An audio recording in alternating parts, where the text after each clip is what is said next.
Friends, તમારું સ્વાગત છે મારા કિચનમાં. આજે આપણે બનાવીશું સ્પાઈસી આલુ મસાલા સેન્ડવિચની ચટણી સાથે બનાવીશું. એકદમ ટેસ્ટી એવી લાગે છે. હું આને ગ્રીલ કરી રહી છું. તમે ટોસ્ટરમાં કે તવા પર પણ બનાવી શકો. એકદમ સિમ્પલ અને ઝટપટ બની જાય એવી. તો ચાલો બનાવીએ. ચટણી માટેની સામગ્રીઓ જોઈ લઈશું.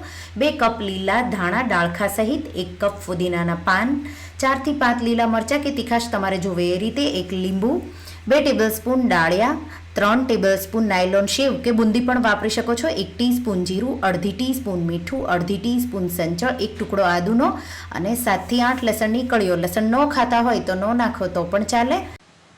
તો ચટણીનો જાર લઈશું મિક્સરનો. એમાં પહેલાં ફુદીનાના પાન, લીલા ધાણા, આદુ, મરચાં, લસણ ઉમેરી દઈશું. તો ચટણી છે એ બધાની કાળી થઈ જતી હોય છે થોડા ટાઈમ પછી, કે થોડો કલર બદલાઈ જતો હોય છે. તો આપણે એક સિક્રેટ સામગ્રી એમાં ઉમેરીશું એટલે તમારી ચટણી છે એકદમ ગ્રીન રહેશે. તો મેં આદુ, મરચાં, લસણ ઉમેર્યા. ડાળિયા ઉમેરી દઈશું 2 ટેબલસ્પૂન. તો ડાળિયાથી એકદમ થીક ચટણી થશે. તમે ડાળિયાની જગ્યાએ શીંગ શેકીને પણ વાપરી શકો છો. જીરું, સંચળ, મીઠું અને સેવ જો તમારા પાસે ન હોય તો બુંદી કે તમે ગાંઠિયા પણ લઈ શકો છો. તો હવે આપણે લાસ્ટમાં લીંબુનો રસ.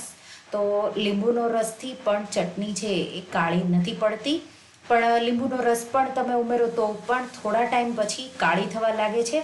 પણ જો તમે પીસતી વખતે આપણે 1/4 કપ જેટલું ઠંડુ બરફવાળું પાણીથી આપણે જો પીસીએ તો ચટણી છે એ તમારી એકદમ ગ્રીન કલરમાં રહેશે. તો આ રીતે હું થોડું જેમ જરૂર લાગે એમ પાણી ઉમેરી અને એકદમ સ્મૂથ ચટણી પીસી લઈશ. તો ટોટલ આપણે 1/4 કપ જેટલું જ પાણી વાપરવાનું છે, વધારે નથી વાપરવાનું. ચટણી છે એ થીક રહેવી આવી જરૂરી છે, નહીંતર બ્રેડ આપણી એકદમ સોફ્ટ હોય છે. જો પાણીવાળી ચટણી હશે તો બ્રેડ જ્યારે તમે અસેમ્બલ કરશો કે એને શેકશો ત્યારે તૂટી જાય છે. એટલા માટે ચટણી તમારી સારી સેન્ડવિચ માટેની બરાબર બનવી જોઈએ. તો તમે જોઈ શકો છો ચટણી આવી થીક છે. ચટણી તૈયાર છે. અને હવે આપણે ચટપટો ટેસ્ટી એવો બટેટાનો મસાલો બનાવી લઈશું. તો એના માટે એક પેનમાં 2 ટીસ્પૂન જેટલું તેલ ગરમ કરીશું. એમાં 1 ટીસ્પૂન જીરું ઉમેરીશું, 1/4 ટીસ્પૂન જેટલી હિંગ ઉમેરીશું અને 1 મીડિયમ ડુંગળી આ રીતે ઝીણી કાપી ઉમેરી દઈશું. સાથે 1 લીલા મરચાંના ટુકડા. હું આ તીખી સેન્ડવિચ છે એટલે લાલ મરચું પાવડર પણ ઉમેરીશું અને સાથે લીલું મરચું પણ થોડું ઉમેરવાનું. અને લીલું મરચું મેં થોડું બહુ તીખું ન હોય એવું લીધું છે અને આ રીતે એના નાના ટુકડા કરી ઉમેરી દેવાનું.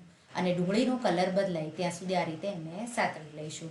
તો લાઇટલી પિંક જેવો કલર, હલકો ગુલાબી જેવો કલર આવશે ત્યાં સુધી આપણે એને સાતળવાની છે.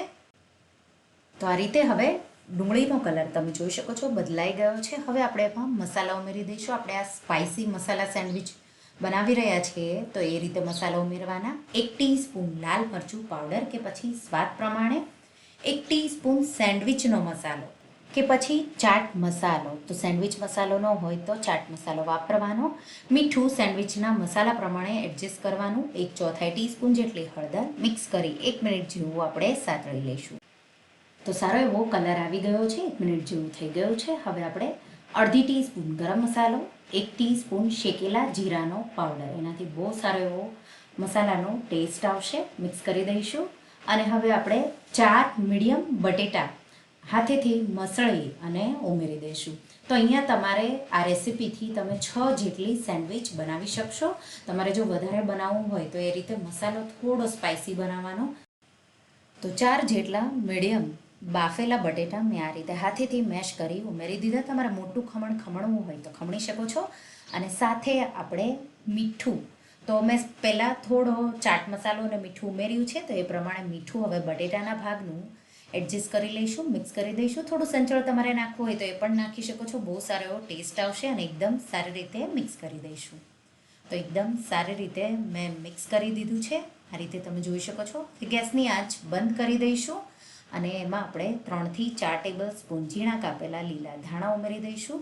અને હું અહીંયા કેપ્સિકમના રિંગ નથી વાપરી રહી, એના જગ્યાએ આપણે ઝીણા કાપી ઉમેરી દઈશું. તો બાળકોને કેપ્સિકમ રિંગ્સ સેન્ડવિચમાં આવે તો ખાતા નથી હોતા, તો આ રીતે ઝીણું કાપી લઈશું. અને અડધા નાના લીંબુનો રસ અને 1 ટીસ્પૂનથી થોડી ઓછી ખાંડ, તો આ રીતે મેં ઉમેરી દીધી. મિક્સ કરી દઈશું અને હવે આ મિશ્રણને આપણે ઠંડુ થવા દઈશું. તો આ રીતે આપણો મસાલો તમારે બનાવી રેડી કરી લેવાનો.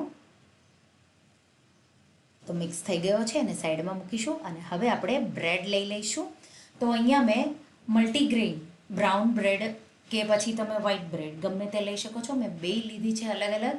તો આ રીતે આપણે મોટી કે નાની તમને જે સાઇઝમાં મળે એ લઈ લેવાનું. એના પર રૂમ ટેમ્પરેચર પર હોય એવું બટર આપણે ચારેય બ્રેડ પર લગાવી દઈશું આ રીતે. તો બટર મેં લગાવી દીધું છે આ રીતે. અને હવે આપણે લીલી ચટણી. તો લીલી ચટણી એક સાઈડ આપણે લીલી ચટણી અને એક સાઈડ આપણે સ્વીટ ચીલી સોસ. અને જો એ ન હોય તો ટમાટો સોસ ને ચીલી સોસ મિક્સ કરવાનો અને એ લગાવવાનો. તો હું અહીંયા એક સાઈડ લીલી ચટણી અને બાળકો માટે જો બનાવવાના હોય તો એક સાઈડ ટમાટો સોસ ને એક સાઈડ લીલી ચટણી એ રીતે.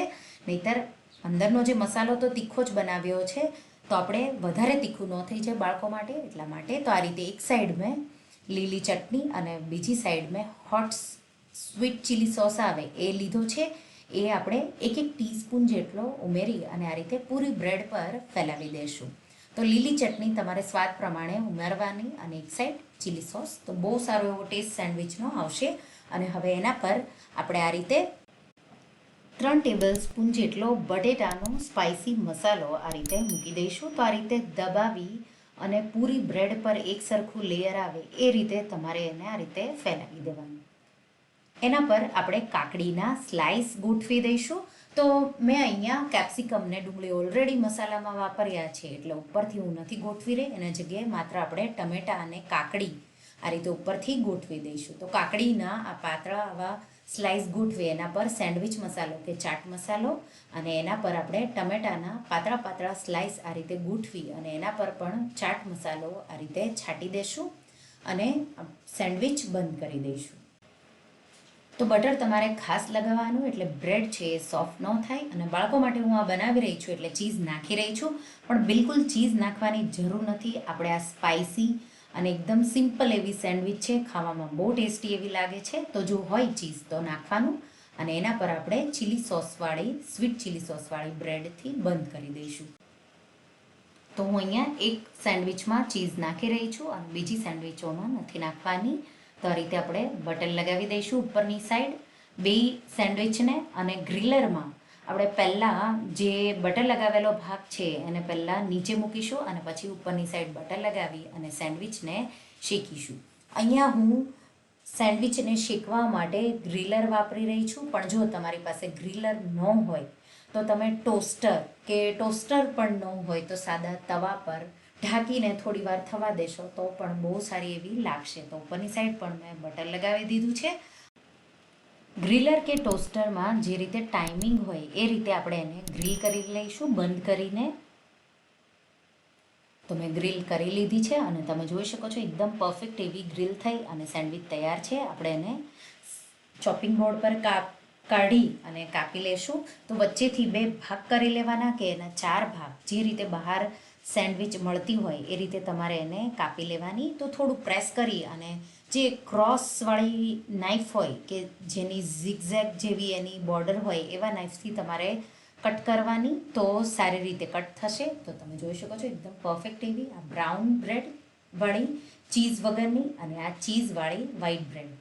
તો આ રીતે એકદમ ટેસ્ટી એવી બની છે. અને તમે એને સ્વીટ ચીલી સોસ અને ગ્રીન ચટણી સાથે કે પછી ટમાટો સોસ ને ગ્રીન ચટણી સાથે આ સેન્ડવિચને સર્વ કરો. તો નાસ્તા માટે જ્યારે તમને એમ લાગે કે શું બનાવું તો આ સેન્ડવિચનો મસાલો એકદમ ઝટપટ અને જે સેન્ડવિચની ચટણી છે એ તમે બનાવી રેફ્રિજરેટરમાં 3 થી 4 દિવસ સુધી સાચવી શકો છો. તો જ્યારે ટાઈમ હોય ત્યારે જો તમે ચટણી બનાવેલી હોય તો એકદમ ઝટપટ તમારી આ સેન્ડવિચ બની જશે. તો તમને આ રેસિપી કેવી લાગી? જો રેસિપી ગમી હોય તો આ રેસિપીને લાઈક કરજો, વિડીયોને શેર કરજો અને મારા ચેનલને સબસ્ક્રાઈબ કરજો. અને આવી જ નવી રેસિપીઓ માટે તમે બેલ આઇકન બટનને પ્રેસ કરજો. તો આ રેસિપી ટ્રાય કરજો અને મને કમેન્ટમાં કહેજો કે મારી રેસિપી કેવી લાગી. Thank you for watching.